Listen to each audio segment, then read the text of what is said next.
Episode number 119 with Marc and KB.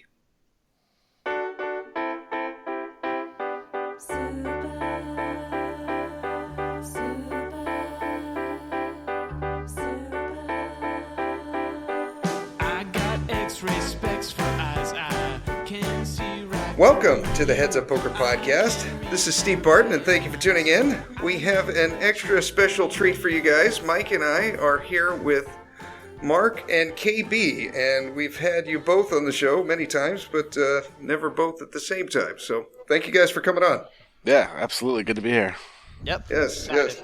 Extra special treat. That might be a little, exaggeration, Steve. Am I throwing it You out had our listeners on edge, jumping out of their seat. Extra. Oh wait, I've heard those guys before. Oh, wait a minute. Hang on. Okay. They've never had us both at once, though. No, not at the same time. I don't know what kind of innuendos you're throwing out there, KB, but Is it? yeah, just give the listeners a quick rundown of how long you two have been dating, or do you guys call it courting? Or I'm out of here. How long have we been together, KB? Let's talk about that. When did we meet? That's a good question. You don't remember, neither do I.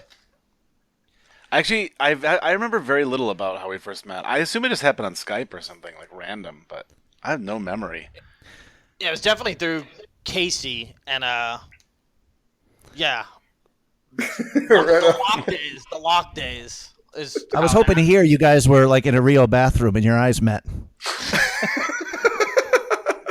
No, but once we did it, yeah, that happens at the house. And you guys decide you were both broke, but if you decided you could put your $61 again together, you could have a 1-2 buy-in and and you ran it up together. It's been friends for life since. Well, it's funny actually. Once we did meet in Vegas, we've been pretty close ever since. Because we have a lot in common. We like to drink. We like to gamble. Yeah. That's pretty much it. And that occupies about 98% of your time. So we like counting crows. Yep. Plus, he's a really cheap guy to travel with because I can just put him in my carry-on luggage. Oh dear. It's a matter of time. Like, when he starts doing it, like when he's a pretty cheap guy. I'm like, oh, here we go. It's coming. Wait for it. I thought he was going to say that was a cheap date because I'm so small and don't eat, but that's not true because I'm big. He didn't say it was a light suitcase. Yeah. He just said a suitcase. Am I the only one who can already smell the PT's pizza? Is it too early to get excited? Oh, no. Am I crazy? Their pizza sucks. I cannot wait. Cardboard. Oh, you don't like their pizza? It's cardboard. Oh, I thought their pizza was good. Oh yeah, the burgers, the IPAs. wings. Marc likes the wings. I hope they still have. I do like it. Oh, so the first night we got there last year, Mike ordered like 10 pizzas between me, Carlos, KB, and him. And thank God for me and Carlos because we wouldn't have finished. Yeah. Carlos hired the bus boy would have had to 8 carry him out left, to the band. I was at my heaviest weight then too that summer. It was not my finest time, but I'm on a I didn't want to say anything, but oh man. Yeah, I have a weight in my head where if I ever get to that point, I go on a refugee diet, and I hit that weight, and I was like, all right, time to start dropping some. You ever seen, I'm sure Marc has, the pictures of KB in his rock and roll days, the long hair, how handsome he was, and I just think, man, this guy's going to shit. I actually have the albums. Oh, I didn't realize you could original listen to albums, music. yeah. Wow. really, Oh yeah. I should have autographed those. Dude, KB's band is on at PT's. Like KB's a legend out here. We know him as the fat slob drunk, but KB used to be rocking out. he used to be cool. He's not a slob, okay? The fat drunk part, I agree with. Oh, before I forget to say, KB has pushed a couple people over to my Twitch channel when I'm twitching, and I thought this was funny. This is the other night where I forget which one. I've had a couple good scores recently, and obviously I don't know. Maybe you weren't twitching. You might not have been twitching that night, and a couple of your regulars were over there, and one of them was like, "Why don't you grab a beer, Mike?" And right away, I knew it was from. I'm like, who drinks while they're? Oh. I've ruined it for everybody. Everybody wants to see. And then, like afterwards, the same guy's like, "Why don't you celebrate, Mike? Grab a beer." I'm like, "Okay, I'll go grab a beer." And there's disappointed. It was like, it's like some hillbilly is like, watching it and like, Bertha, come over here. This guy's not even drinking. Find me that Killingbird guy. It does kind of suck, I have to say, because now it's just sort of expected, and I don't really. I mean, I do drink almost every day, but I don't necessarily want to drink almost every day. But I'm like forced to. It's like peer pressure. People they're holding their finger over the cheers emoji there, and they're just like, yeah, God damn, will he pick that thing up again? People roll in and they're like, oh man, he's not even drinking. I'm gonna go watch Jay Carver instead. Casey probably has it worse because he's had some like epic drunk streams. Like when you were in Canada a couple weeks back, a month back. I saw that was one. Hilarious. And then like his next stream, I was just like, oh man, this isn't the same. Like I've fallen into that too. Like I enjoy it more when people are drinking. Shocker. Yeah. Even his videos aren't as fun now because I watch them and I'm like, he's not even wasted. I can semi-understand what he's saying. Yeah. Do a line at least, bro. Yeah, something. Any chance the big dog? The big dog I still see as like the center. This is not making a fat joke, by the way, big dog, but he's still like the center of the tournament poker edge world in my mind. Maybe that's because he's the reason I joined. Oh yeah, Big Dog's the man. He's not making as many videos as Andrew and Marc and maybe some other people, but he's still. It feels like like I was disappointed this last summer. Let's put it that way when he wasn't out there. You know what I'm saying? He's a blast to be around, and and he's still very much involved. He's been working on some other projects, including his new poker site, ppi.net. I wish I had an affiliate code. I'd give it to you. So he's just been really busy with that stuff, and he's got a baby. In addition to the son he already had, and just built a new house. So like he's kind of like I've had the craziest March of my life, and he's had like the craziest year and a half of his life. So like I know how he feels, and his is just way more extended. But Big Dog's the man. Right on. So what's the plan for the WSOP this year, KB? You guys are getting the same house? We're actually unsure at the moment. We're doing something. We know that Well, me and Marc are going. I know that. Okay. What we don't know is when, where, or what we're playing. Right. But you will be there. We're super organized about this stuff. No, we've actually been really good in the past. Like I think Marc will agree. We're not like the most like motivated people to organize shit, but we've been really good about this every year until this year. But I think the general plan is that we're gonna go sometime around like the monster stack and then play through the main event. And when does that start? When's the monster stack? I think it's like June 20th or something. Oh, okay. You guys are going out later too. Yeah. I wish that monster stack in the.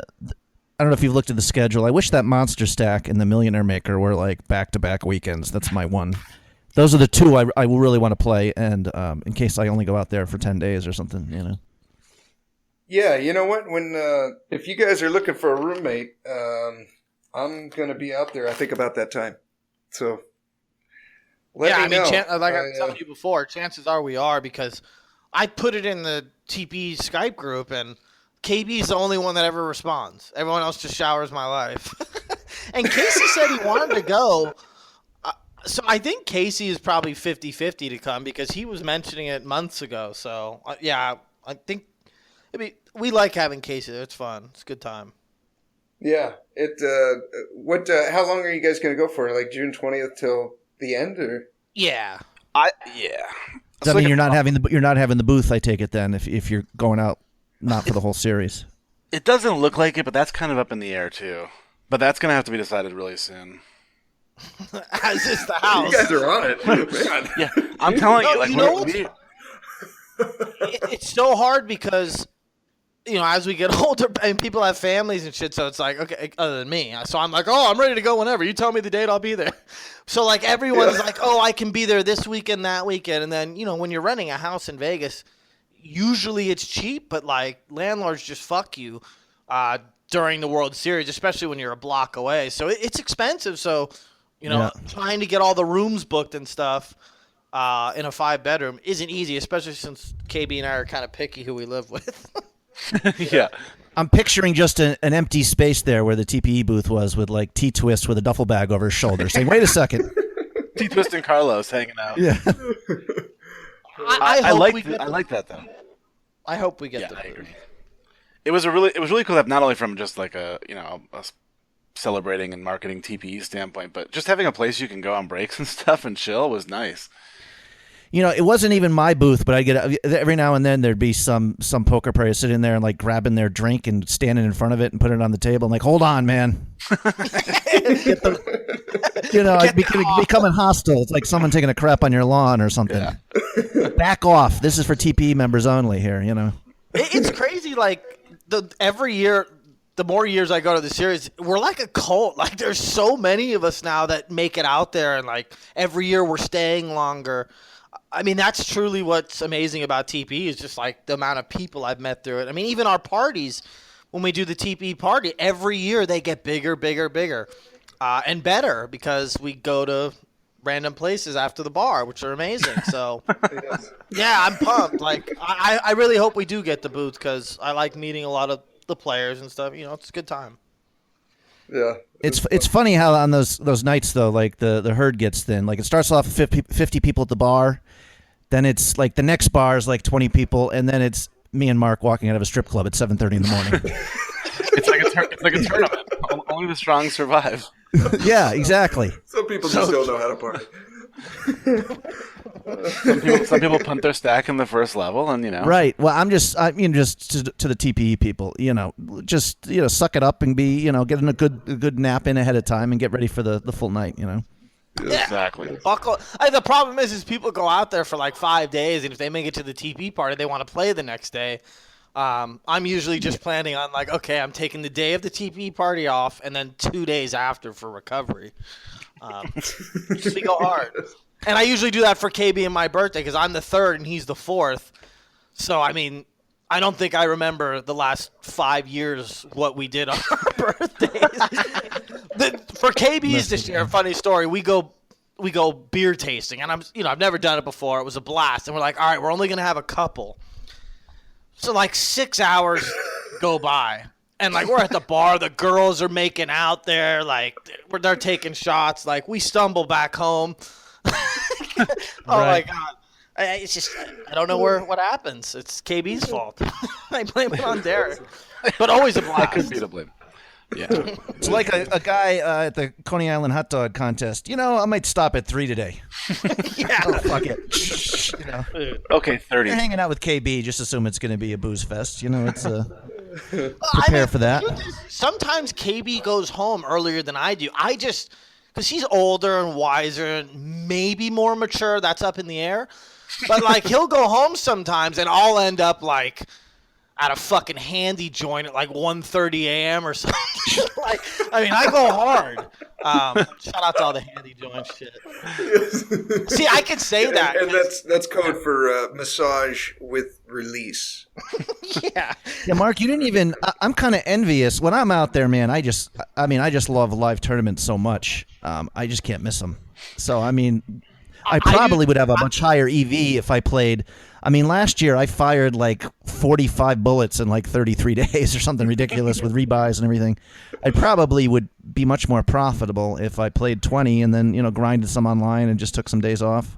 I love playing live. Like, it's so much more fun than playing online. It's just I can't handle it. Whatever, not to make excuses, but my back does get involved, and like I can't sit that long. Yeah. And honestly, the truth is for the past 4 years, not this year, but I was grinding every day, like damn near almost 6-7 days a week. So when I get out to Vegas and I see all these people that I talk to on Skype all day, it's almost like a kind of a vacation. Like, yeah, where everyone else is so motivated to play, I'll play like maybe 6 to 7. Like, I think I played 7 tournaments last year in the full month. I'm happy just kicking a poolside with Derek. And Didn't you win like a 40K online your first week out there, and you're like, okay, the house is paid for, you know? Yeah, I did. I could even send the mortgage payments back home. You know, you're all. I did ship something. I was lucky enough to ship something, but no, I mean that's the thing too. Like Derek and I are completely content playing online together, next to each other, and just like laughing and then ordering food. Like we just don't see each other ever. So like we're dating, all right? Let's just be real. Derek and I are dating. We're courting. There's a reason I haven't been home in a month. Oh yeah, you're out at the beach right now, right? Yeah, back out at the beach. I just got back from Austin, Texas. Before that, I was in Orlando. I'm here another 9 days, and life's good. Nice. Right on. Where you're at the Outer Banks? Yeah. Yep. Kill Devil Hills. Me, 3 dogs, and a cat. And it's chaos here, but the sad part is I think I've drank every day here too, but that's because I had friends come to visit, and now I'm on my own. I might actually take a day off. Oh, no, that's not true. I'm probably going out drinking tonight. I'm actually really excited about. So this is either going to be really lame or really cool. Most likely lame. So my dad sent me a text, and he said, "Hey, there's this bar down the street, like a mile away, in case you're looking for something to go out and do, and they have like free bar league poker." Oh. And I was like, oh my God, I haven't done that in like 5 years. Like playing one of those bar leagues, and I'm so excited about it, I can't even tell you. I thought it was today at first, and I was like all amped up, and then I'm like, shit, it's tomorrow. So I'll let you guys know how that goes. It's going to be amazing, I think. KB, cool. What's the, I don't know, the biggest effort you've ever made? I mean, have you ever traveled to go to like a specific brew pub or anything?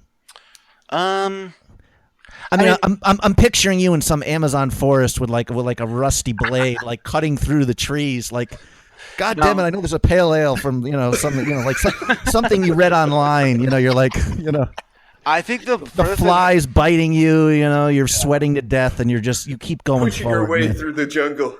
I mean, I'll definitely try to find a brewery pretty much anywhere I go, like just so I can experience it and check it out and try beers and stuff. But I think the furthest I've ever gone, like specific, like I said, okay, I'm going to this brewery and get in my car and go, is I've probably driven like 5 hours, maybe 6 hours, but anything else is like that's dedication, Chirp. That's dedication. That is pretty good dedication. Yeah, I've only driven that far for my wife and poker.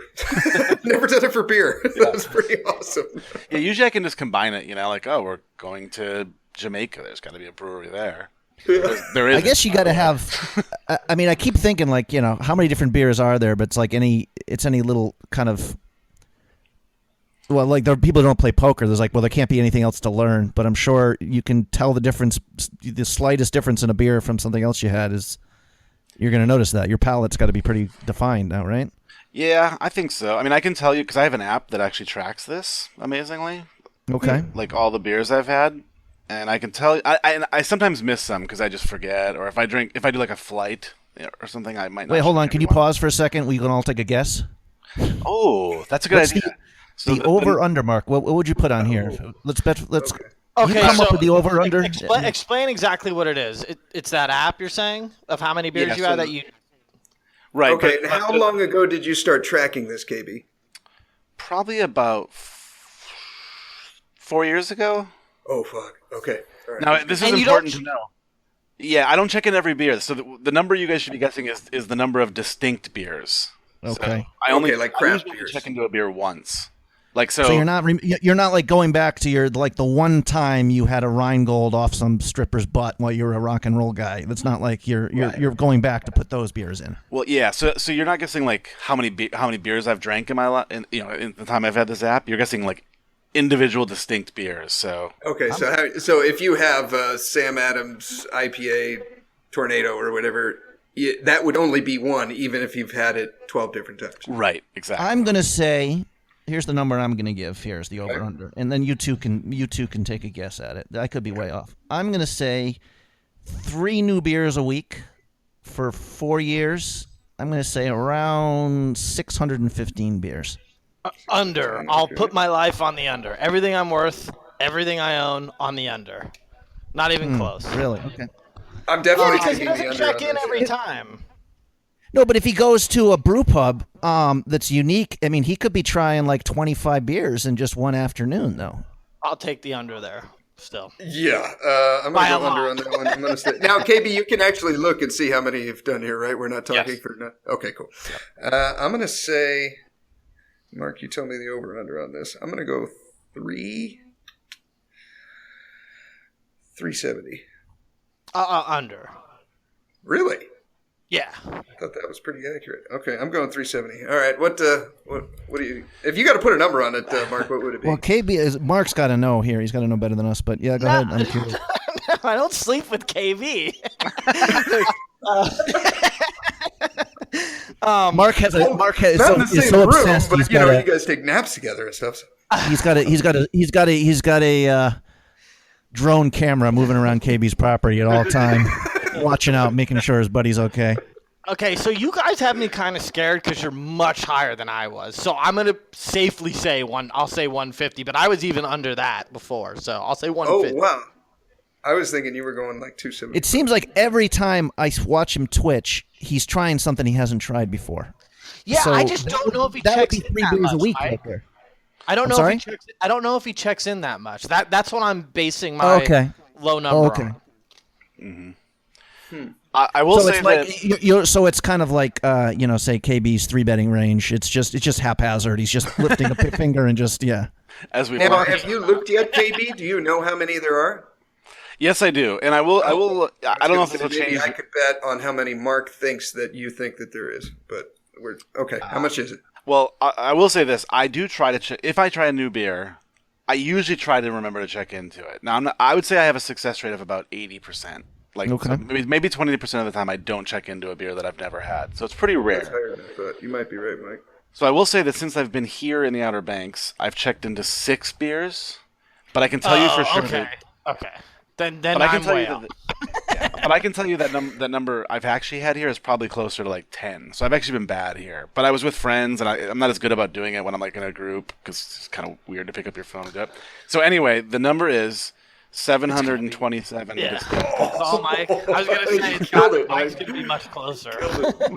You killed it.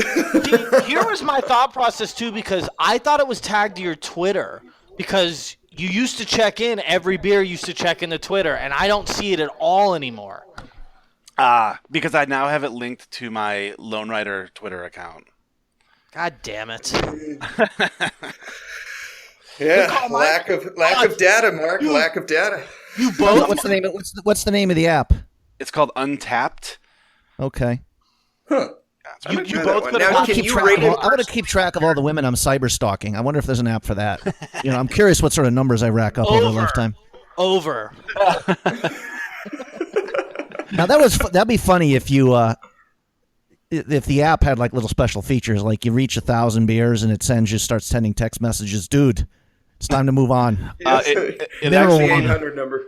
Actually, it does have something like that. So it has things like, so for example, it'll tell me like you just drank your 85th stout and stuff like that. Okay, yeah. That's an actual this number. Is Pokemon for adults. Pokemon for adults.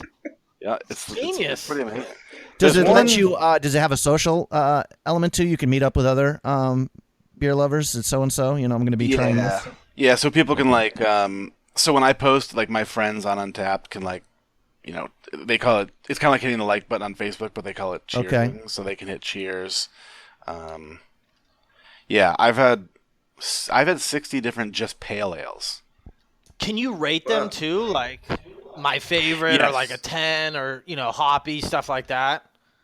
Yeah, you can. I don't because working for a brewery, I don't want to I just want to say bad things about anybody else's beer, so I never rate anybody's beer. I've had 250 IPAs, 250 different IPAs. Yeah, those are my favorite now too. Over the last couple of years, I don't know what it is, but I just developed a taste for IPAs. And I can tell you that on April 18th of 2015, I earned the Take It Easy badge, which means I drank. Good call. I drank 12 distinct beers that day. 12 different beers. Nice run, dude. Very impressive. Actually, you want to know? I'm going to bring this back to poker. You know why that's not impressive? Because the day I did that was Cherokee Circuit event. I went to play one event, and it was the first time I ever brought my wife to a poker tournament. she was just gonna like hang out and she was gonna go hiking and stuff. And I busted in like 12 minutes.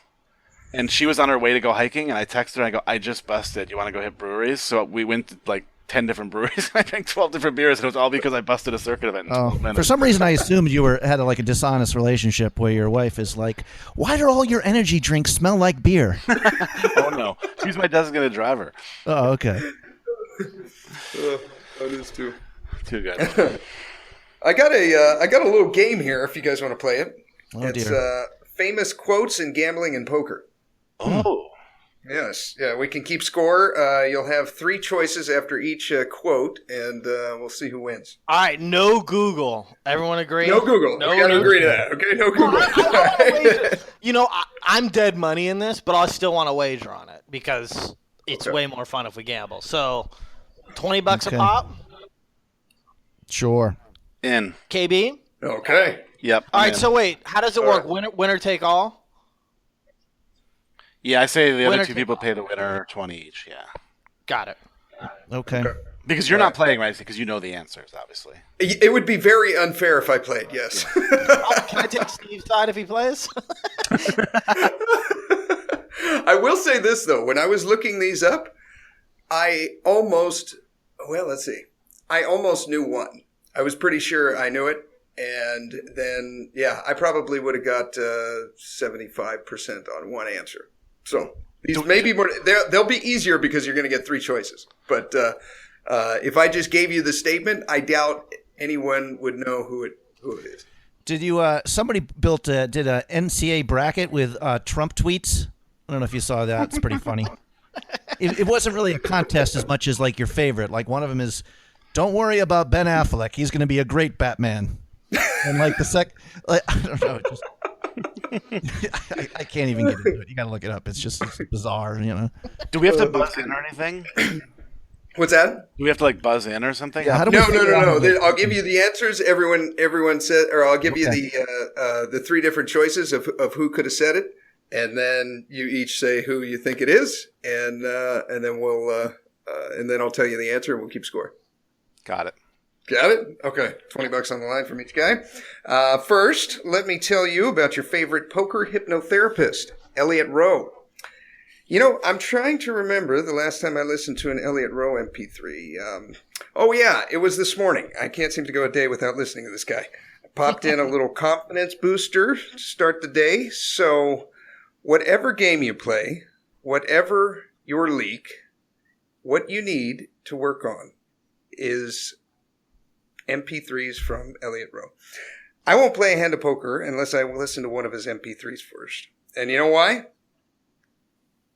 This is where you guys are supposed to say why. Oh, there we go. I'll tell you why. Because you won't be 100% focused. And when you are staring at 2 black aces on a 4, 5, 6 of hearts board and a guy donk bets the flop into you, you have to make the correct decision. And it better be the right one. Get your free meditation tape. It's a free 7-minute Tilt-Buster. Click on the link in the show notes or go to headsuppoker.poker. And when you do purchase, use the code HUPOKER and you'll get yourself a little rebate. Okay. You know, just quickly, I've just listened to another podcast, and it's just funny how, I mean, everybody loves Elliot. It's just like you don't realize how big his supporters are. But like, yeah, I mean, it's like everybody is like, yeah, I was smoking 6 pounds of crack a day. Then I met Elliot, and now I'm making $300 an hour playing poker. Yes. I mean, not quite that dramatically, but no, he does. You help a still lot. do your sessions with him, right, Marc? Oh, absolutely. Yeah, Elliot's the man. Changed my life. And not just poker, everything. I mean, the guy just puts you on the right track. I couldn't recommend him enough. I mean, he's the best. Yeah, I got Mike a session. I even bought my mom a session. Like, it's just the guy. Yeah, I've debated doing that as well. Maybe one of my brothers, and then I'd like to get my mom one too. It's a good idea. That's kind of dangerous, Steve. Your mom could realize any problem she's had in life is blamed on her bratty son, and It's all related to me, kind of that's a slippery slope there. You don't even have to do it for people that play poker. I mean, he just has this way about him that he just kind of cuts straight through the bullshit and gets right to the root of whatever hang up you have in your life. Okay, speaking of handy joints, Elliot's probably sick of us all jerking him off here, so let's go to the contest. Enough rum and tug. Okay. Famous quotes in gambling and poker history. You guys ready? Yep. Okay, I'm going to keep score here. We got Mark, KB, and Mikey. Okay. Okay, here's the quote. You can shear a sheep 100 times, but skin it only once. Who said this? Was it Johnny Moss, Amarillo Slim, Chip Reese? What order do we go in? Johnny Moss, Amarillo Slim, Chip Reese. I gotta do this one last because I know the answer. Oh, Can you you do? read that? Oh, you now read you that just out? gave it away. Okay, what if we do this? What if we do read it Mark, one more KB, Mikey, and then we do KB, Mikey, Mark, and we keep changing the order like that? Okay. Okay, Can so you, you'll go last now, Mike, since you gave away that you know the answer. Well, You're I'm not gonna wanna do that. 100%. I'll give it away to these guys here, but that is definitely spoken in Rounders by Matt Damon. And You're just feeding them hints right now, bro. well, I'm just trying to be, if you either remember it or you don't, Can you say the quote one more time? You can shear a sheep 100 times, but skin it only once. Johnny Moss, Amarillo Slim, Chip Reese. Okay, I'm going to go with it's one of two. I'm going to go Johnny Moss. Johnny Moss, okay. I was gonna say I don't think Chip Reese was ever mentioned in Rounders. It's got to be one of the other two. Yeah, that was my thought process too. And honestly, I originally was thinking Amarillo Slim, but then Moss seems like more likely to have been mentioned in Rounders to me. So I'm gonna go with Johnny Moss also. Johnny Moss, okay. Mikey? I'm pretty sure it's Amarillo Slim. I thought, if I remember the movie properly. I've watched it a bunch of times, but I could be wrong. Amarillo Slim, final answer? Yeah, God, it'll be embarrassing if I get this one wrong. But yeah, go ahead. Mikey, you are correct. Darn it! Go. It was 1 of 2, man. It was 1 of 2. Never read. Do we get half points? I won't say why I rolled out Amarillo Slim, but whatever. Yeah, move on. I have some reasoning. Okay. There's some interesting game theory we can go into here, but I was thinking that too. Okay, so we'll KB, you'll be the first one to answer this next time, then Mike, and then Mark last, and we'll keep rotating. I thought it would weaved around. Now I have to answer first now because I answered last. I got the order in my head right here, Mike. Don't mess me up. Oh dear. Okay. Okay. there's only one host of this game. All right, Mike's got one. Okay, here's the next one. You guys ready? Ready. Trust everyone, but always cut the cards. Was that Benny Binion, Doyle Brunson, Stu Unger? I'm first. You're first. Benny Binion. Okay, Benny Binion. Mikey?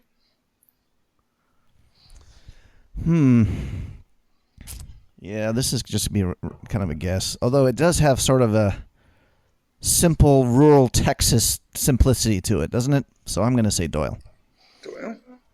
Yeah, it's definitely not Unger, and yeah, I'm going Binion. What's that? I'm going Benny Binion. Benny Binion. Okay. Mikey, you are incorrect. KB and Mark, you got it. Okay. God damn it. Seems like something He like owns a casino. He owns a that's casino. exactly what I was thinking. Dude, and Doyle would be like, cut the cards or I'll shoot you in the face or something like that. Like, Right, okay. got him. Tied up. Let's go. That makes sense. Okay. Okay. All right, here we go. Okay, the next one. And listen to this quote carefully because it might be the opposite of what you're thinking. Okay. There is more to poker than life. Tom McAvoy, Phil Hellmuth, Dan Harrington. There is more to poker than life. There's more to poker than life.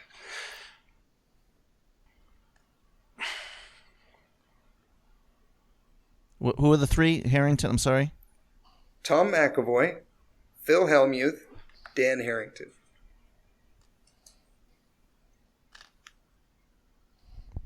Who goes first?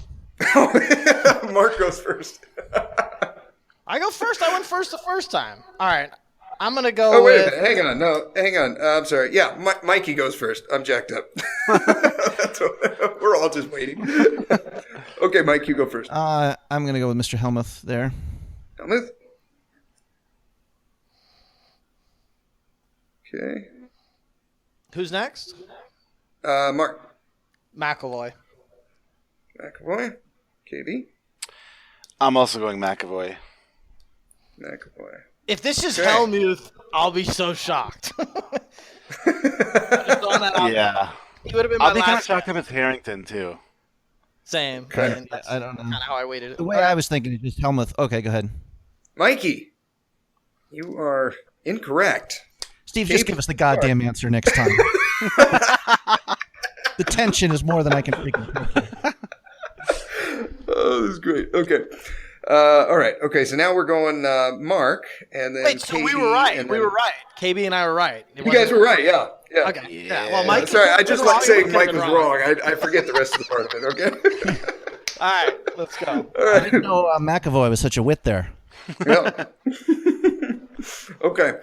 Next one. Okay. Money won is twice as sweet as money earned. Tom Cruise, Mary Elizabeth, Paul Newman. I assume I'm first this time? Mark is. Oh. I only know who one of the people are, so this should be fucked. All right, one more time with the quote. It'll help. Money won is twice as sweet as money earned. Tom Cruise and who were the other two? Is Mary Elizabeth? Is that Carlos's TPE chat name? I don't know. What the hell is that? Yeah, thank you. I'll explain it. I'll explain it after you guys answer. Okay, well, give me the three guesses. I'm trying to make. Okay, here we go. One more time. Money won is twice as sweet as money earned. Tom Cruise, Mary Elizabeth, Paul Newman.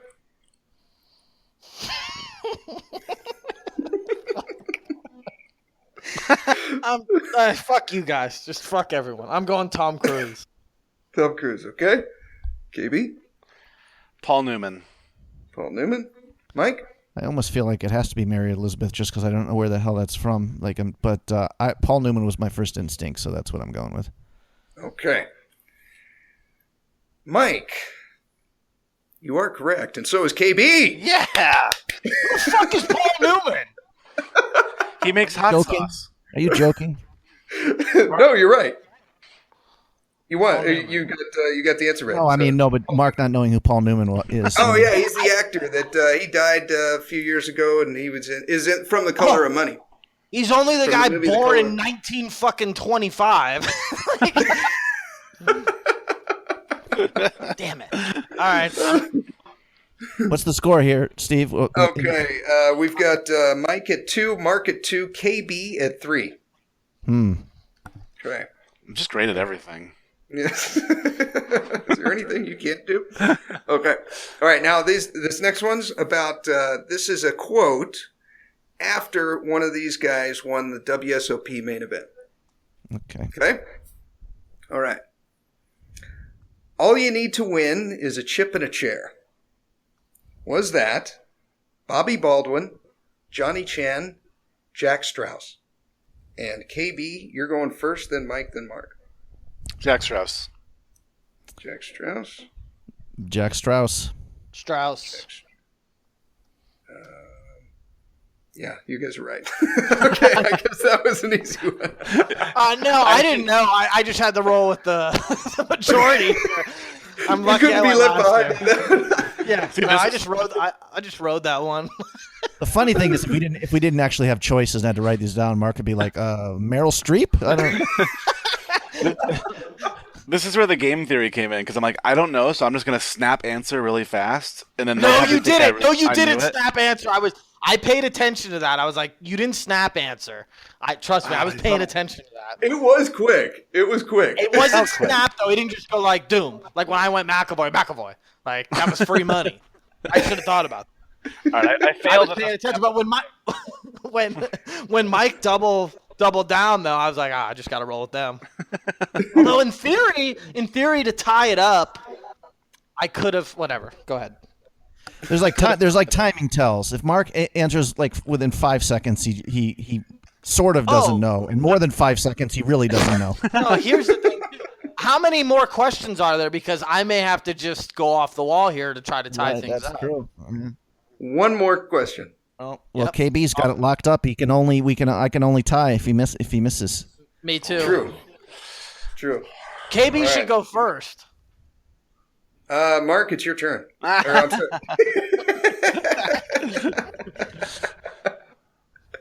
Okay, let's see. No, Marc, it's not your turn. Mike, you're first. Then Okay. Marc, you're second, and KB, you're last. I get to go last. Okay, I'm in hold position. on. Mike, here's the thing. We have to give different answers, collusion. obviously. Yeah. Wait. We're colluding here. Yeah. Good. All right.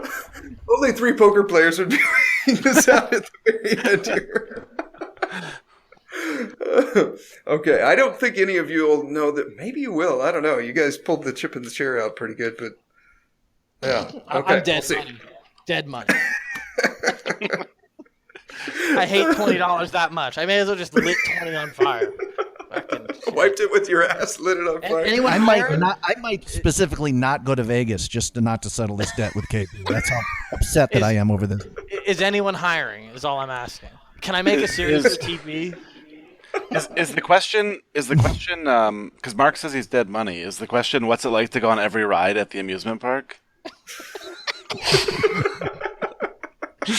Oh man. Oh god. Okay. All right. This last one is also a quote. Right after this player won the WSOP main event. Okay. Yep. All right. Here it is. So the order is Mike, Marc, KB. Okay. Mm-hmm. You have to play really good and run really good. Chris Moneymaker, Greg Raymer, Joe Hashem. Greg Raymer. Greg Raymer.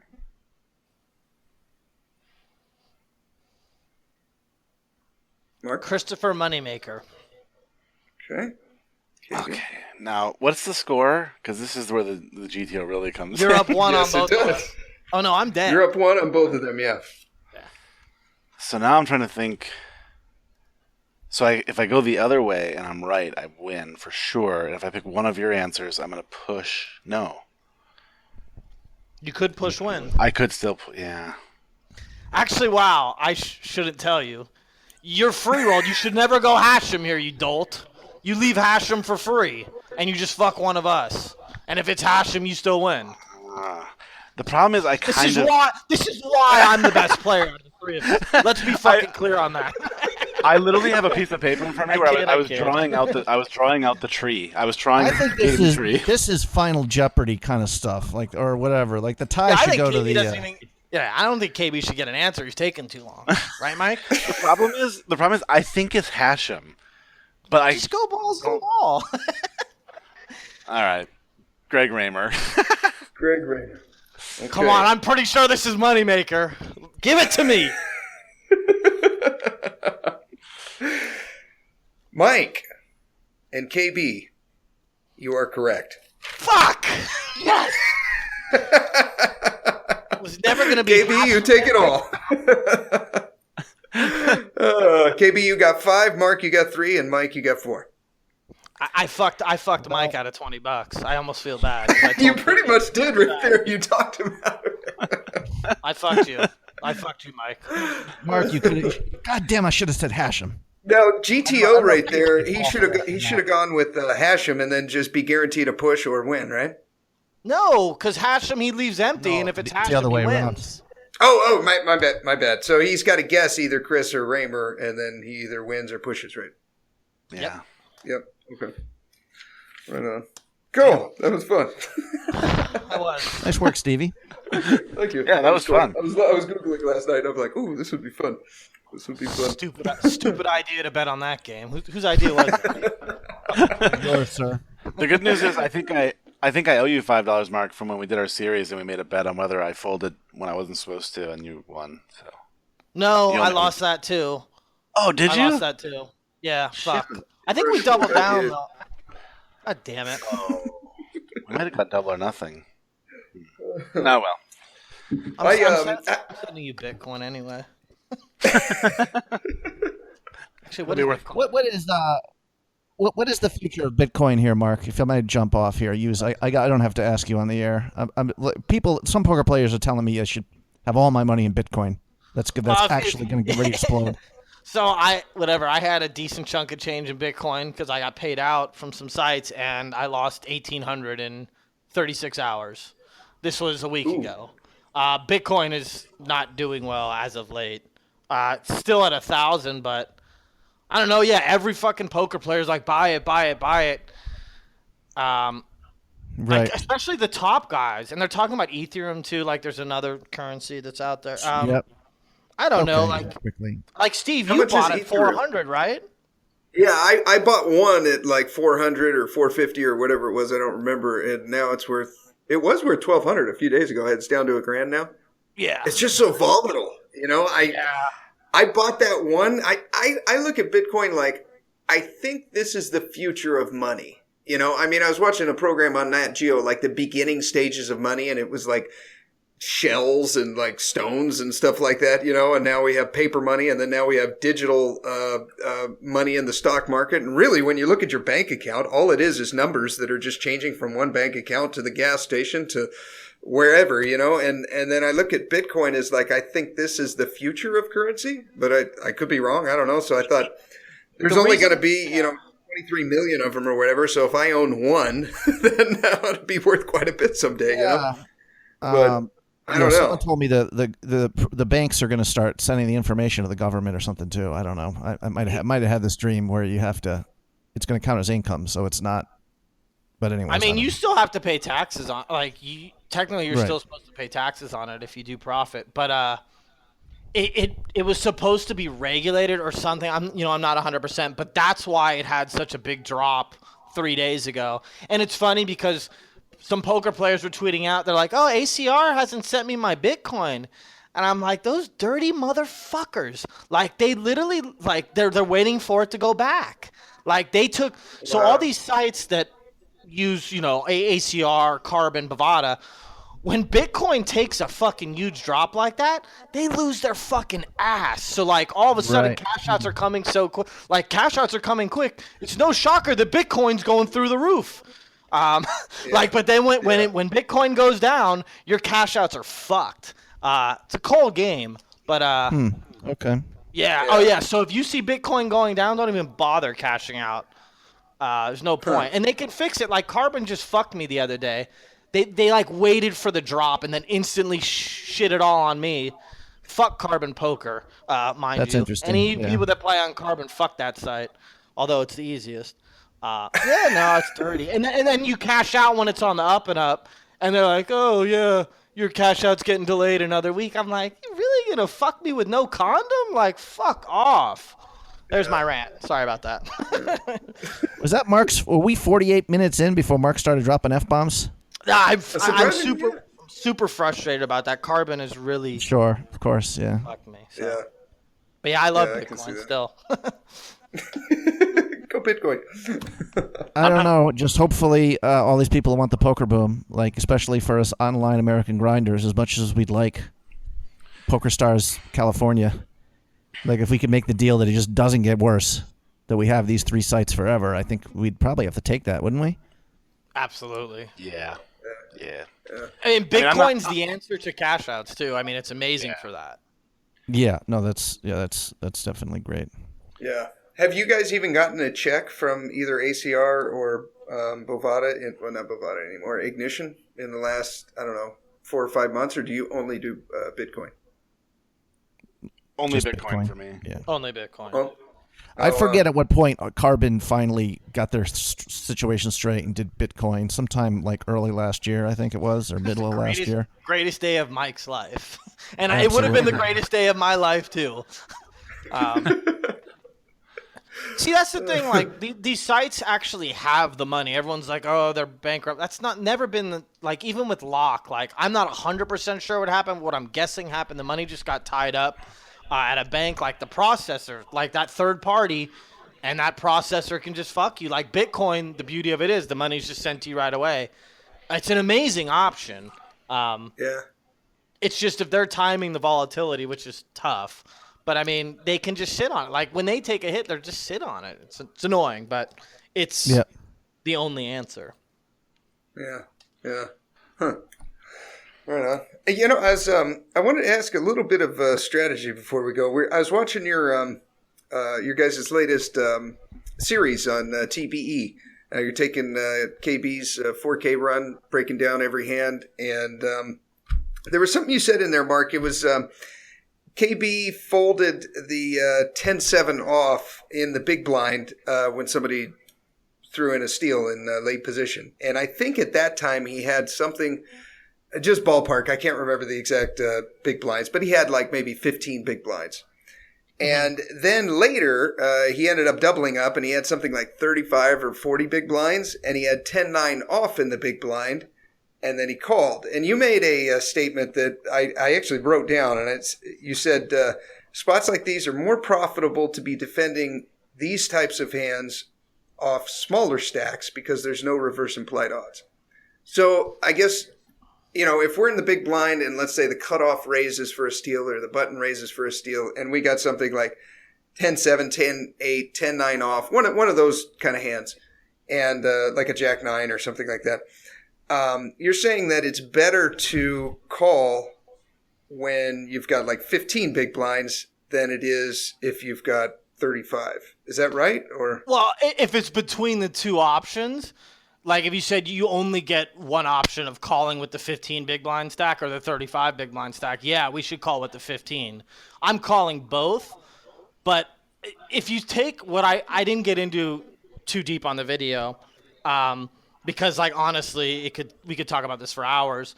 When you have, like, 10 big blinds, 15 big blinds, with no reverse implied odds, meaning when you flop top pair, it's just so easy to get in.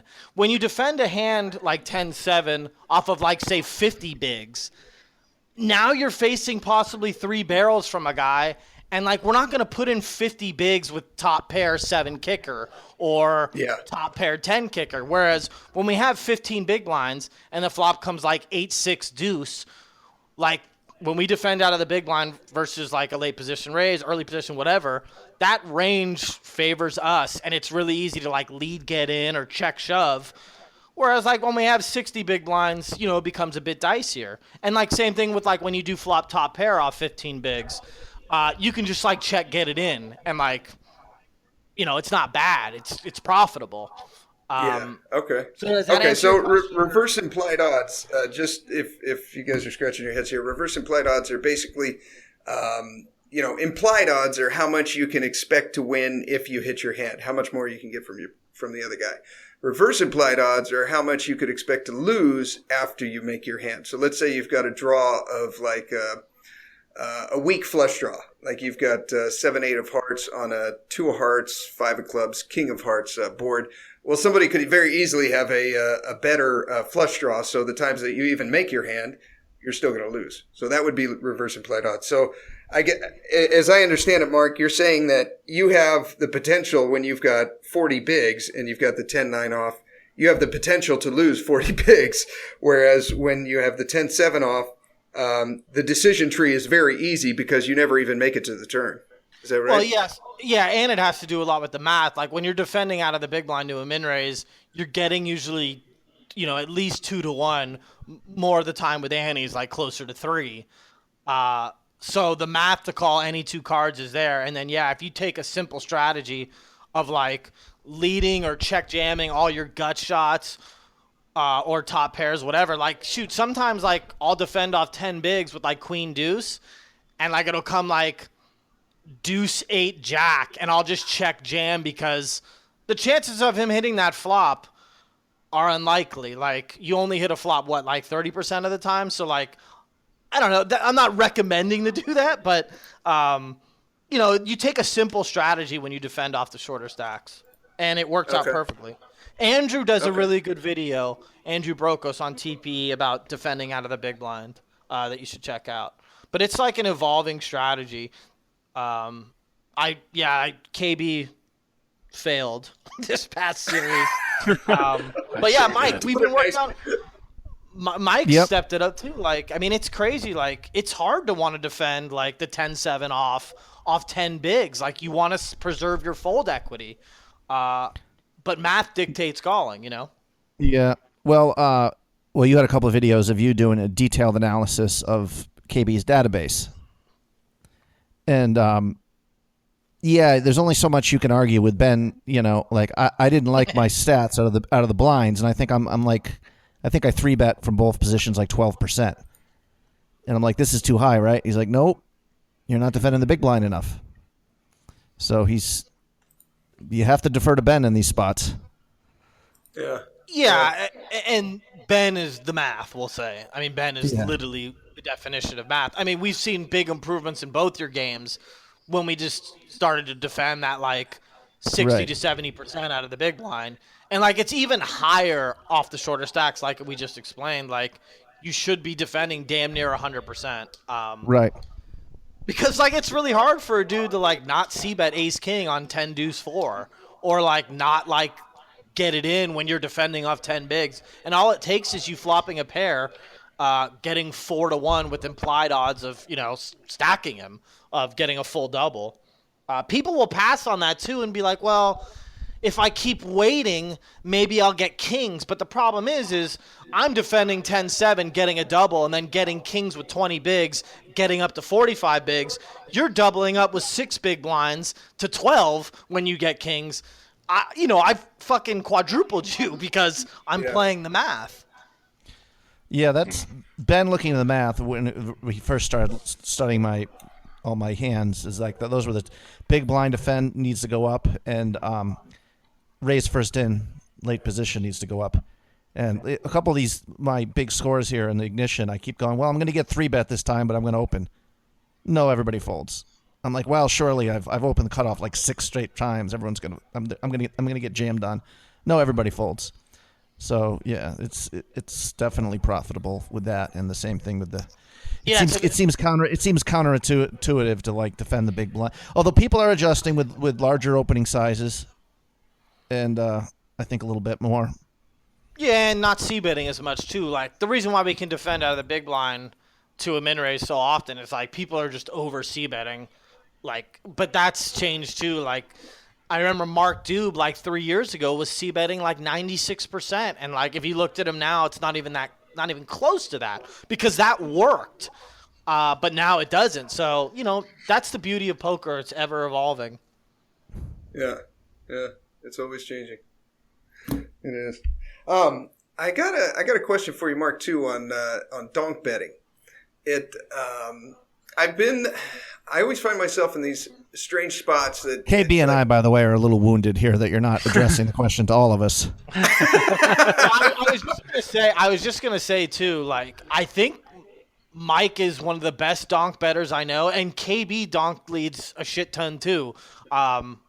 Which is, I mean, I review a lot of their stuff, and Mike, you do it very often. But go ahead, Steve. Okay, yeah. Well, just kind of give us a rundown of what are some good boards to donk bet. So when someone raises, we'll just call it late position to try to keep it consistent. We complete out of the big blind, and then maybe we can use the hand from before, 10-9 off. And like, what boards are you going to donk bet on if you defended in the big blind with 10-9 off? Well, so we're talking just a head up pot though, right? Yeah. So, like, the first thing I'm going to think about is, like, what board texture favors our range. So, like, immediately if we're playing online, I'm going to look at this guy's steal percentage from the exact position, you know, or, like, relative, like, late, mid, early, whatever. And I want to see what he's opening. And, like, hopefully I have my HUD filtered where it's pre-ante versus antes. So, like, let's just say he's opening, like, 50% of the time from the cutoff, or, like, 40%. So what types of board are going to favor me? If you plug in 40% into, like, one of those hand calculators, whatever, you know, like, the smaller boards are going to favor us, like anything under an 8. It doesn't, regardless of what we're holding. Like, we want lower cards to come because that's going to favor our range. Like, anything from deuce to 8, as long as 8's the highest card, that favors us. So like 9, 10, I mean, it depends on stack size too. Like what stack size are we talking here? Like shorter stacks, deeper stacks? Like I tend to lead more towards like middle to deeper stacks. Short stacks would just be leading to get in, but I almost like check shoving more, depending on if the guy's over c-betting or not. Yeah, if you get middle pair or something. Let's say we got like 50 big blinds. Oh, 50 big blinds? Yeah, I'm going to have a much tighter lead range here. For donk betting. For donk betting. Yeah, I don't... Now, let's say in that scenario, we're both 50 bigs effective. The cutoff raises, we defend in the big blind, and the board is like queen 9-3. And we have 10-9?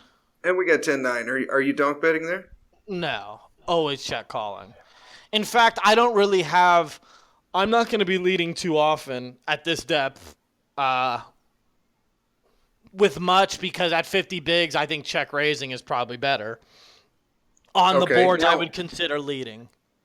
Okay, now this same scenario, we got 15 bigs effective. I'm thinking check shove on this board. Are you in the same boat? On queen 9 deuce, yeah, I think check call, check shove are both fine. Okay. Now, what about the same board, queen 9-3? We'll call it rainbow. We're 50 bigs effective, and we have ace 3. So we got bottom pair with an overcard. Are you donk leading there? On queen 9-3 and we have ace 3? Yeah. No, I'd be way more apt to like check call, check fold. That board favors him immensely. And I mean, we don't have very much equity.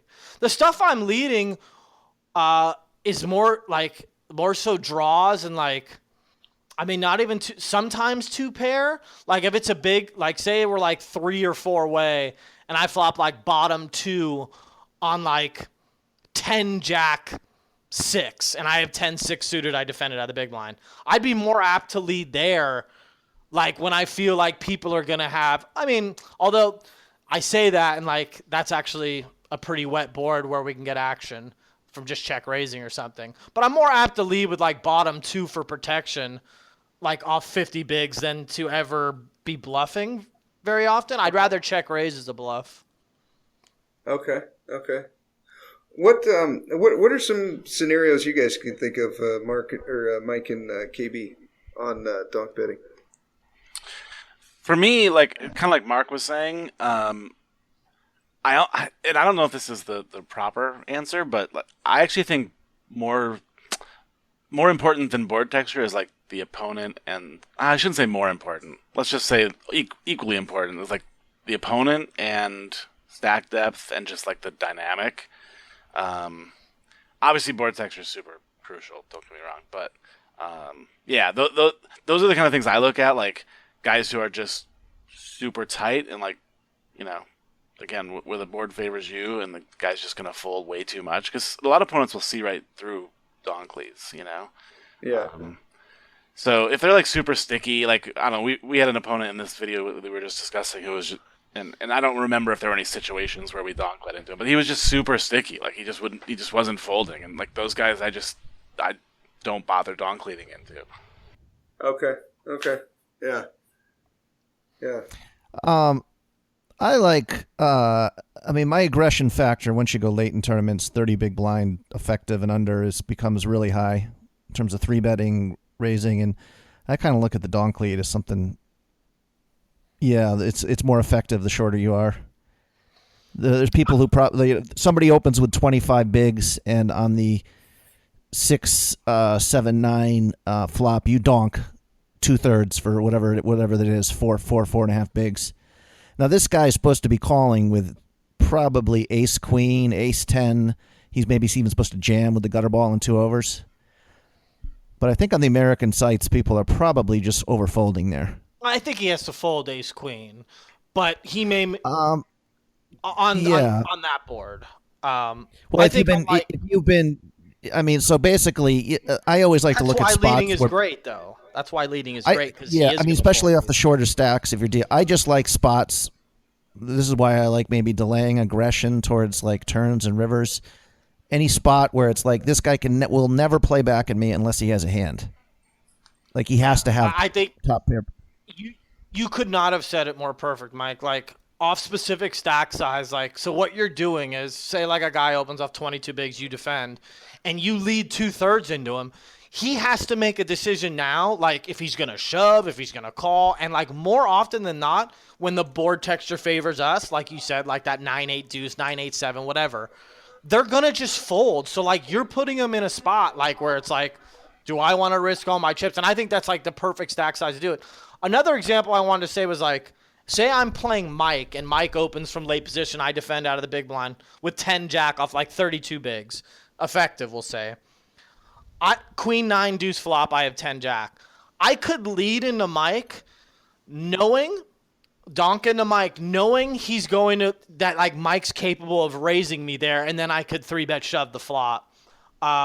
So like I think doing it with draws off like those 30 bigs when you can create fold equity on a 3-bet shove can be really strong on, certain flops. Like with draws, gut shots, like gut shot 2 over, shit like that.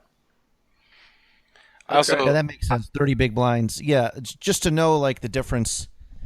I mean, Steve, you've seen if you study with Carlos since like, a lot of times he'll like a move if you had 18 bigs but not 15. Yeah. You know what I mean? Like just these little difference in stack sizes where, like you said, Marc can't really do that move. It's not optimal 20 bigs effective probably, but 30 bigs where you can bet and reshove is perfect. Yeah, that fold equity is the nuts. Yeah. I also really like doing it when like with like pairs and backdoors. So like if you have bottom pair, a backdoor straight draw, and a backdoor flush draw, it's just sexy because you can two barrel so many turns. Yeah, now, and that's a really good point too. That's a scenario where I always donk bet. Maybe that's a weakness because the one you just said, KV, is I got bottom pair and I have some type of backdoor equity. I always just lead out right there. And maybe that's wrong to always do that. Maybe I should be doing it 80% of the time or half the time or field independent. But yeah, I do it every time. Yeah, see, that's a leak, right? Like you can't do something every time. Like you have to be like if I told you. Like, anyone that would ever tell you to do something every time is a complete idiot. Like, you have to adjust to what's happening on the table. Like, if he's over-folding to a lead, yes, lead every single time into him. But if he's never folding to a lead or he's super active, I mean, check calling can be better. But what KB said, I want to go back to that. A lot of times when we have, like, bottom pair, middle pair with a backdoor draw, we're not leading to take the pot necessarily. Like, it's kind of merged. Like, we're leading to pot control. Like, so instead of check calling, I mean, I talk to both Mike and Derek about this often. Instead of check calling half pot, we can lead 1/3 and keep the pot in our favor where we can realize our equity at a much cheaper price. So I think that was a really good point, Derek. Thanks.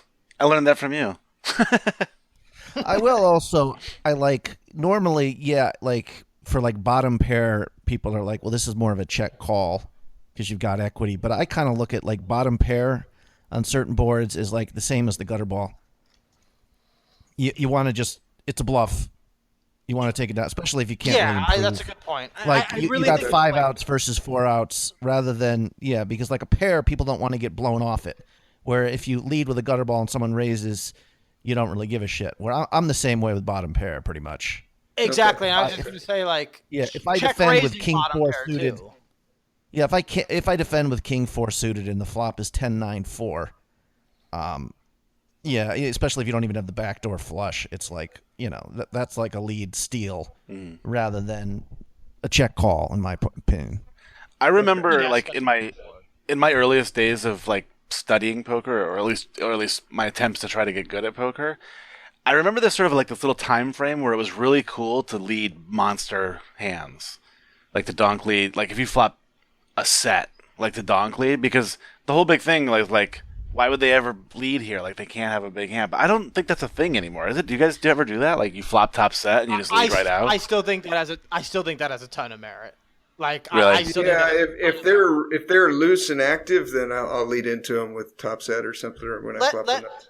I want to ask everyone a question. What when someone leads into you, Like, let's just not give a board text or anything. No stacks. Let's just talk about this. When someone leads into you, Steve, what are you putting them on? Like, no board texture. What's the first thing that comes to your mind when someone leads into you? When they donk bet into me? Yeah. When I've raised to steal and then they donk lead. My first thought is, does this smack his range or does this smack mine? And if it smacks his range, I'm more likely to fold. And if it hits mine, then I'm more likely to call. Okay, Derek. I always think my first inclination is there a draw on the board, and if so, does that match his range? Like, I always think, oh, he's got an open ender, he's got a flush draw, or he's got kind of the hand that I like to do, like that pair and a two back doors or a back door or something. I always think draws. It's the first thing that comes to mind. Now I might eliminate that once I look at the board and go, he wouldn't have raised that, so he can't really have that draw. But that's my first inclination. Yeah. Okay, and Mikey. I'm saying I'm taking the paddle out, and God, I hope this is KB on ignition. It'll feel good. No, seriously. No, yeah, I'm playing a lot of cash now, and against especially these. I guess you'd say the cash regular in 2-3 is similar to the turning regular in ignition. You know what I mean? Mm-hmm. And they never donk lead their monster hands. Almost, they just love the check raise. So you would say, so what would you give them for leading then? I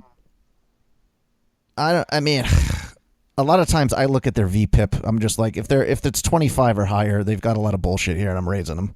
Yeah, I know that's that's my simple multi-tabling response to that kind of spot. So we got 3 answers, some similar, whatever, different. But the whole point is that none of us gave them monsters. We're usually KB said draws. You think they're weak. Steve's looking at ranges, which is good. But the point is since we're not giving them that, that's how people would read the situation too. We're 3 different players, and we all look I think draws. I was going to say when someone leads into me, I think weakness, draw, second pair, bottom pair. So, we should be leading our nutty hands because we're getting played. Mike says he's going to raise us. Well, fuck yeah, Mike. I'll lead middle set right into you and go ahead and raise. That makes it such a strong play still. Yeah. That not enough people do, because I feel even me, I'm not balanced in that spot where I'm more likely to lead something with equity or something to protect equity, where I probably should have more 2-pair and sets in that range. It's a really good Is that point. a stat in the HUD database that they have? I mean, I still don't use the HUD properly, where you can see fold to donk bet. Yeah, they have that. Rivermen found that stat for me. Yeah, they do have stats like that. They're awesome. But yeah, basically, I guess you would lead the monster hands if the guy maybe his C-bet percentage was a little low, because you think he's gonna pot control second pair. Yeah, and so that would be HUD Mike, based. For you especially, you lead a lot. So, you donk a lot. So, you should start definitely balancing, because if you say you just donk into a guy with a gutter or something and you get there and you show down, the next time you flop 2-pair or a set, he's going to be so oi your life and just raise you there. So, you balance that out, you're, unbeatable. Yeah. Donking is, the sickest shit in the world. There's nothing that anecdotally, there's nothing that stings more. And late in a tourney, you flop your set and you're 3-way pot. Maybe the board's, king, queen, deuce, and you got your deuces. Somebody's got a pair here. You donk and they both snap fold. Someone's got a pair or a gut shot or a straight draw. That is heavy. Yeah, you got to have something here, Yeah. Yeah, there's one little. Okay, here's a spot here. I raise. Cutoff raises 2 bigs. I complete in the small blind. He's got 27 bigs. I got 47, so we're 27 effective. I complete with ace-2 offsuit. Horrible. Would you guys just rip this, or I figured 27 was too big to rip. 3 better fold. Oh, really? I mean, I think all options are okay. I think ripping is fine. Never folding pre. I think flatting is fine. Really? But yeah, 3-bet ripping's okay. If he's opening 80%, you can ship up to 40 bigs with ace deuce and be profitable. I don't recommend it, because when we lose, we're out of the tournament. But like if someone's opening every fucking time folded 2 in the cutoff, and there's antes, and I can increase my stack by 5 bigs, and I have 27 or 4 bigs, like, and I think it's going to work 8 out of 10 times, I'm taking it. If I think it's going to work 7 out of 10, I'm taking it. But I think flatting is probably the best option. I like 3-bet folding too. I think that's good.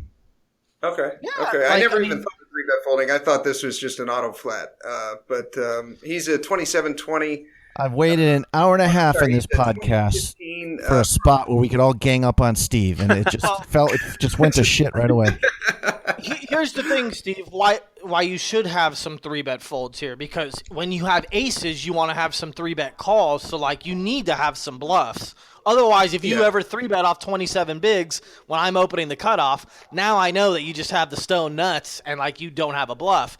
If you start to bluff, then I'm fucked. I'm like, well, what the fuck can I do now? Like, what is he like? But if you're only 3-betting the nuts there, which is basically what you just told us, you'll get murked. Like, you're done. Hands that I'm going to 3-bet here would be King Deuce offsuit through King 9 offsuit. I'm going to 3-bet fold those, and same with queens. Queen Deuce offsuit to Queen, Queen 9 offsuit, Queen 8, something like that. Yeah, I see. Is that too few? Or is that No, I just don't think you want to 3-bet Queen 9 and Queen 8 and King 9 as bluff. Like, you can make straights with those. And, like, King 9 is, like, a really strong hand. I wouldn't want to 3-bet fold. I wouldn't want to 3-bet call either. I would just call. But, yeah, I like the Queen Deuce and King Deuce. Like, those kind of play into the Ace Deuce, too. Like, you have strong blockers. You're in the small blind here, Steve, right? No, I'm in the big blind. Oh, okay. I'm sorry. Ignore everything I said. I thought you were in the small blind, like flatting with Ace Deuce. I was like, what? Oh, no. Ace Deuce in the small blind? I think I would 3-bet fold with that. We can have 3-bet bluffs out of the big blind, though, too. Like, that's still good. Okay. The thing I like about the Ace, Steve, is, like, there's way more combinations of Ace X that he's going to 4-bet jam on you. So, although you're taking good cards with Queen X and King X, Ace is still the best, like, because you're blocking a shit ton of his 4-bet jam range, because when you 3-bet me and I have Ace 5, I'm like, man, I got the Ace blocker, like, now I can use that as a blocker to 4-bet jam. In fact, I 5-bet jammed 2 years ago for 70 bigs with Ace 5, and the guy to my left goes, I had the, like, this is deep in the 2,500. There's like 30 left in the 2,500 bracelet event, and like the guy goes Ace blocker, and in my head I was like, damn, me too. Like, I wanted to say me too, but I didn't. But yeah. Okay, I could rant about shit all day, so just stop me. Go ahead. Okay. He raises off of 27 bigs. He makes it 2x. We complete in the big blind with Ace Deuce off, and the flop is 6. 4-3, 2 clubs, we don't have a club. Now, maybe this is, I was trying to think, okay, if we have the ace of clubs here, would you donk lead this? On 6-4-3, we have ace deuce, would you donk lead there? Or would it take something like 2-4-6 to donk lead with the ace of clubs? Like, what hands are you donk leading, like, on this board, guys? So the board was 3-4-6, you said? 3-4-6, yeah. I mean, I'll let them answer first. It's okay. Everyone's thinking. I'm just sitting here staring at it like, I don't. If the C-bet percentage is high for this guy, I kind of like the check raise a little more. Me too. Just like, as, I'm yeah. 100%. With our exact hand, or if we had the ace of clubs? Just generally speaking, he's got 27 bigs. Yeah, like sort of, you just if a C-bet percentage is high here, it's just like if he's opening too wide and the C-bet percentage is high, you're actually getting more chips. You actually want him to C-bet, so you can check raise because you think he's going to be folding so frequently. Okay. Like, because of stack size, like, he could C-bet aces and get in, but like, I'm not in love with this board with an overpair. Like, what am I getting it in versus that, like, I'm happy with here? Like, if you got check jammed and you had aces, like, you would obviously call, but your equity's not that great against, like, a pair open-ended, or obviously you're beat by 2 pairs, stuff like that. So I would be checking back this quite quite a bit. But if he was over c-betting, like Mike said, I would be prone to put him on air. So yeah, like I would like to check raise. Probably not ace deuce with the ace of clubs. I'd probably check call, and then like if it went check turn, I'd just lead river, just because we do have that backdoor equity and a gut shot. So yeah, that's my thought process. I'm pretty much in the same boat. In fact, I don't know if you remember, Mark, but we had a hand like this in our series. I think towards the end, heads up or 3-handed, almost exactly like this. I think we had like ace 4 on like 3-5. Yeah, the gut shot. Yeah, and you check raise 3-5-8. Yeah. Yeah, and we check raise, and We my initial were thought was that much deeper too. That's a very good point. Yeah, we were definitely deeper. Did you bring up the possibility if KB played a hand right, it was a misclick? I'm just saying. Mike, this series was so brutal, and I'll tell you why. Like, he was he was amazing in spots. Like, it was like, I was like, holy shit, this is top class shit.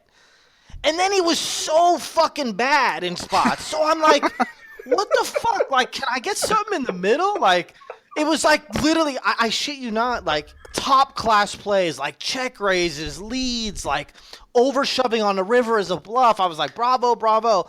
And then like folded 2 on the button with 20 bigs, open folds, queen 9 of hearts. I want to shoot myself now. Like, I don't know how we can be so polar. Like, give me, but whatever. You can watch it yourself. Isn't that what balance means? I thought that's what balance meant in poker. Oh, playing really well and really bad? Yeah, good point. Yeah. My point is like I'm with you guys. I like a check raise here. Okay. I agree with that. If I have the ace of clubs, I'm probably just check calling. Okay. I'm always emphasizing like whether you're in the money or not, but I really think it changes drastically for a lot of players.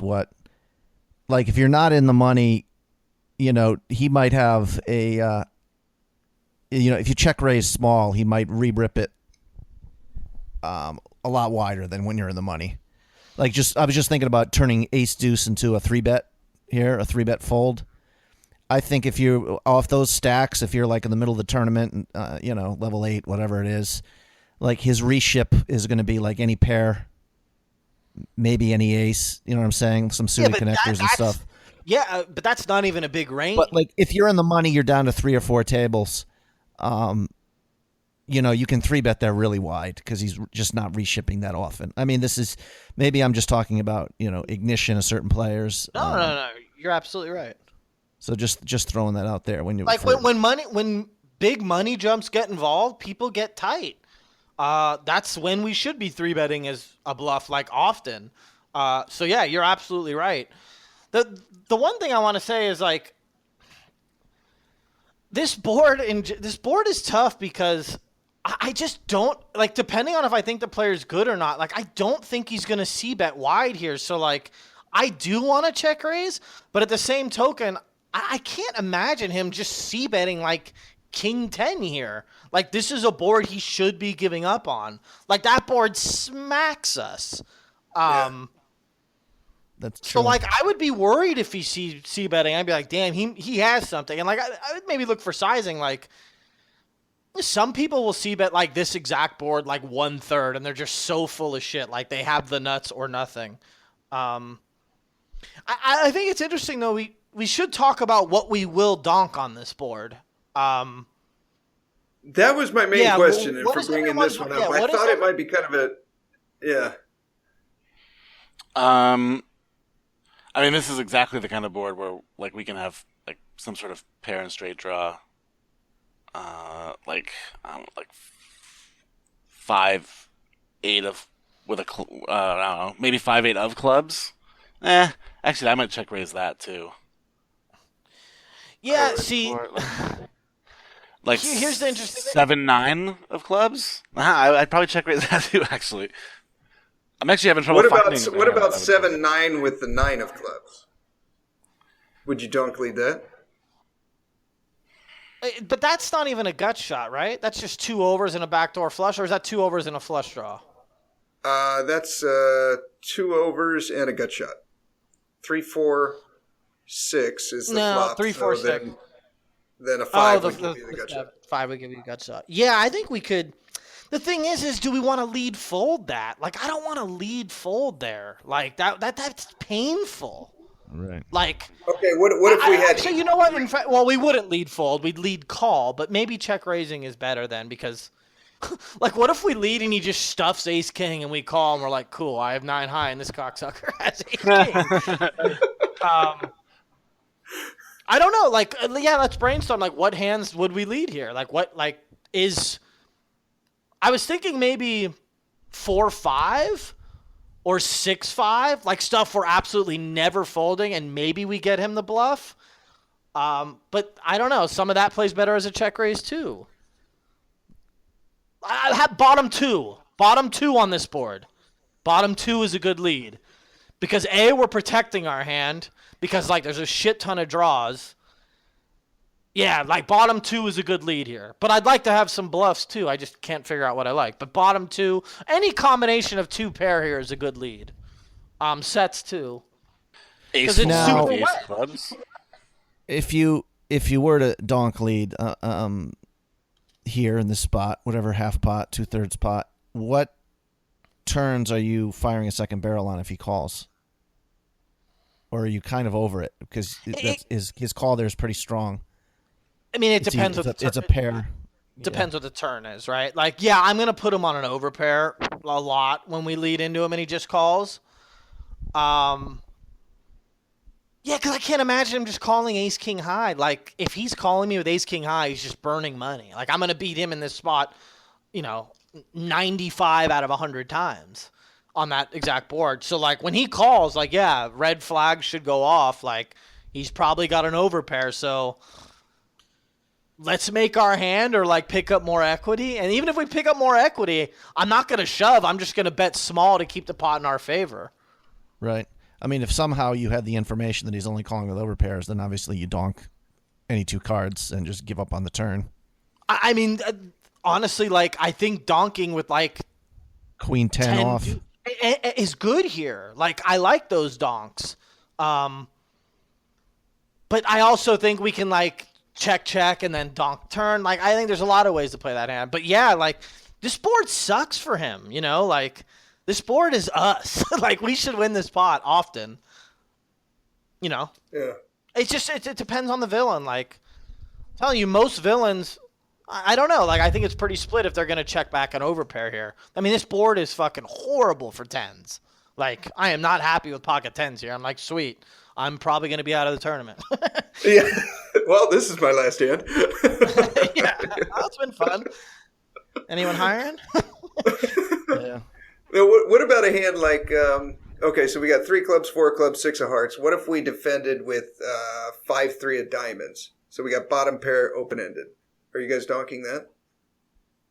I would by default every time right there.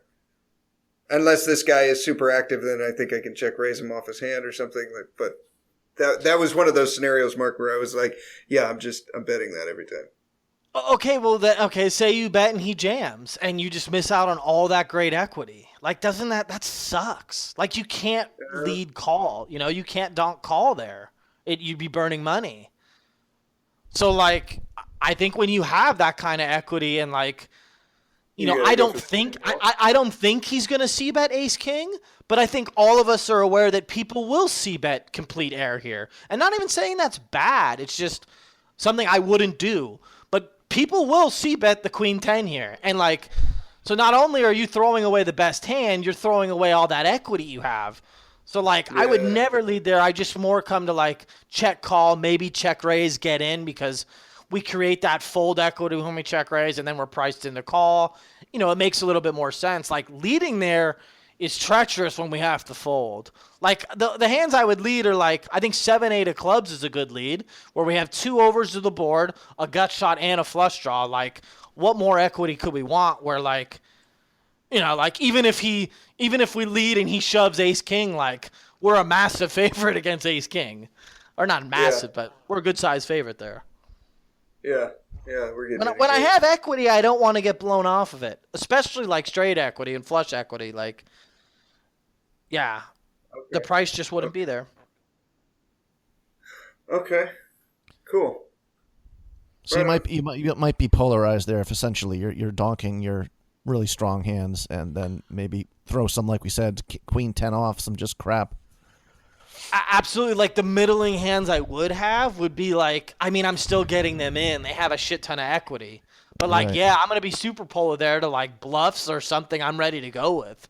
I don't like, why would I want to lead middle pair? Like, what does that accomplish? Like, when I could just check raise as a bluff with middle pair or something, like I don't see the point on that exact board to lead the best hand and possibly get blown off it, given stack sizes. I mean, we could talk about, if we have 50 bigs, it's a whole nother story. Yeah. Okay. How about like 10-4 suited? If you completed with that, because he only min raised. If you had 10-4 suited, well, are you even completing that pre-flop 10-4 suited? Oh yeah, Yes. Anything suited. Okay. 10-4 off. Ben would scold you right now. Okay. Ben would scold you. Okay, I'm completing there with 10-4 suited, but I'm folding 10-4 offsuit. Does that sound right? Yeah. Okay. All right. Let's say we had 10-4 I think suited. the very first time Mark coached me, there was some spot where I folded like Jack 4 suited. And he was like, I gotta, you're at the top of your range here or something. Seriously, I was though. like, this is when I was learning about how wide you could defend the big blind. And that was not even considered a questionable call. It was a must I mean, call. Mike, So, yeah. the truth is you could be defending like 100% because you're like pretty stellar post flop. So like you could be defending 100% and probably be making a fortune because you're good at reading Maybe it's textures. Steve on the and, other like, hand. well, no, Mike's better. Mike is really good post flop, and he's really good at leading. Mike is one of the strongest donkers I know, and he does it more than anyone. So he's got the most experience, Yeah. Thank you, kind sir. I've seen all of your guys' hand histories a shit ton of time. So like, Yes. I have This a has pretty just good gotten read on weird. how This has just everyone gotten plays. weird and uncomfortable when we start complimenting each other. Yeah, it's way more fun making fun of each other. Okay, so what about 10-4 suited there? We completed, and then the flop is. Can I quickly, Steve? Yeah. I gotta get going here. You know what? Yeah, we've been. In a minute. I mean, I got a bunch of shit I got to do. Although I was let just Mike thinking go. about the tag team event, guys. Are you going to be out there for that? Me and Steve are playing. I'm just curious because I was I thinking hope of drugging. I was thinking of drugging him the night before so he didn't get up that day. So I'm just letting you know if Steve is unavailable. I think it's too early in the summer. I don't think I'll be there. Yeah, You it is know, pretty Mike, early. It's one of the first events. I don't know that I'm going to be able to make it. I know I said that I really wanted to go, and I do want to go, but I think I'm going to be on my vacation with my buddy, and I don't think I'm going to be getting to. If I can get a nice score, decent score, for a run well with cash the first week, then I might just get a stripper from OGs to play in that with me. Just Dude, you've had some good ideas. That was a fucking great idea. I Thank may you. have to do that. You know what, Mike? If I'm out there, I'll accompany you to what's it called again? The place you want to What's go? the name of the strip club? I've never heard. OG. Oh, I got you. Oh, I got yeah, you. I've never been there. Okay. Just in case your mom's listening, I understand. Yeah, she'll love the handy joint reference. Okay, yeah, if we had 10-4 here, so we completed in the big blind. The flop is 3 clubs, 4 clubs, 6 of hearts, and we got 10-4 of diamonds. Are you donk leading here on this board? Go ahead, Derek. My dogs pick a good time to start barking. I think I would want to have the 10 of clubs to donk lead here. I think I would start with a check call with the 10-4. But I don't necessarily hate a donk lead. I don't do it as frequently as probably Mike does, and I'm sure I don't. So it's not as much of a tendency for me. But yeah, I think I just would probably check call. Yeah, see, Okay. so if we're leading 10-4, it's just a bluff, correct? Like, we're just bluffing. That's all we're doing. I would be bet folding there, yeah. Yeah, so I think since we're going to have so many bluffs, like the queen 10, those types of hands that have no equity, I think it's important to have like these middle and bottom pairs. It's just like check calls, try to get to the river. Because like I said, like he's going to be checking back this board often. So although I think we have the best hand, like, and I somewhat want to protect it, I just think that would be too many combos of bluffs. Like if we have like the queen 10, the jack 10, the shit like that. So I think, yeah, check call would probably be best. Check call. Okay. Now, what about 10-3 of diamonds? So now we have bottom pair with the 10. Same thing for me. Same thing for me, too. And I think, too, it's important to say, like, by saying we're going to check call, it doesn't necessarily mean we're just going to check call every street. You know, like, it goes check on turn, we can lead rivers, we can obviously make two pair or something on a turn and then lead that, or check raise or check call. So I just want to make it clear that I'm not saying like, oh, we're just going to check call all the way down and hope we have the best hand. But I just, in terms of flop action, I'm just going to check call both of those. Really good point. Like, so if I did just check call with the 10-4, 10-3, I'm probably going to rep a 2 or a 7 or sometimes a 5. Like, so if I think he has the best hand, like maybe he bets again, like I'll turn my hand into a bluff on later streets, barring what we get on the turn and river. And I'll try to, a lot of times I'll just try to get the showdown, but I'm definitely not afraid to like, if I think I need to turn my hand into a bluff, turn it into a bluff on later streets. Okay. Those would be boards where I was donk leading, I guess, until now. If I had 10-3 or 10-4 there, I would bet out into him. But now that I'm thinking about it, like that might give him a chance to fold his ace kings, fold his ace queens, fold a lot of these hands that if we check to him, he's going to try to c-bet, and then we can call when we're ahead. Yeah, I still think leading him is okay. Like, especially if, like, I just think we're bluffing. And, like, if you think he's going to over c-bet, then, yeah, absolutely you should just check call. Which probably in general will happen, like, and then he's not going to do anything on later streets because it's, you're not going to double barrel ace king on 3, 4, 6, 8 turn. It's just, It's too hard. But I think you have the right idea. Like you're trying to protect your equity, but you're almost bluffing is the problem. So yeah, I'd rather just be polar, like Mike said, and have complete air or something I'm trying to get in when I lead off these specific stack sizes. Yeah. Okay, cool. Well, thank you guys for coming on. Yeah, absolutely. This was a lot of fun, and you can check out the free training videos at tournamentpokeredge.com. We've got some free training videos up there you can check out before you join. When you decide to join, use the codes HUP month, HUP quarter, and HUP year. That is your coupon code. Bookmark us on Amazon at headsuppoker.poker. Follow me on Twitter at HUP Podcast. Follow Mike at Mike Sneideman. You can watch his Twitch channel. Follow Marc and KB on Twitter. AZN, all in, 007. Derek Tenbusch. Watch KB's Twitch stream. All the links are going to be in the show notes. And thank you for tuning in. Here is your weekly motivational speech.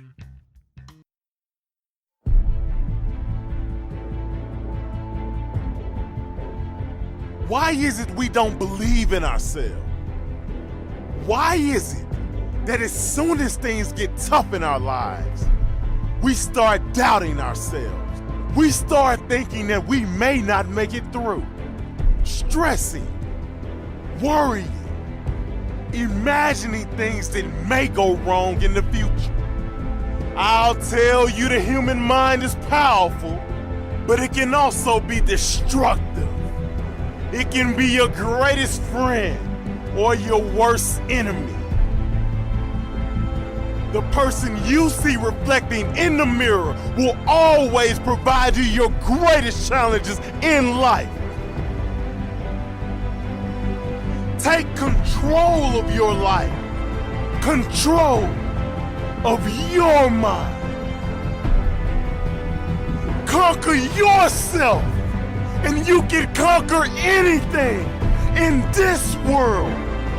Yeah, it's easy to be positive when everything is going your way.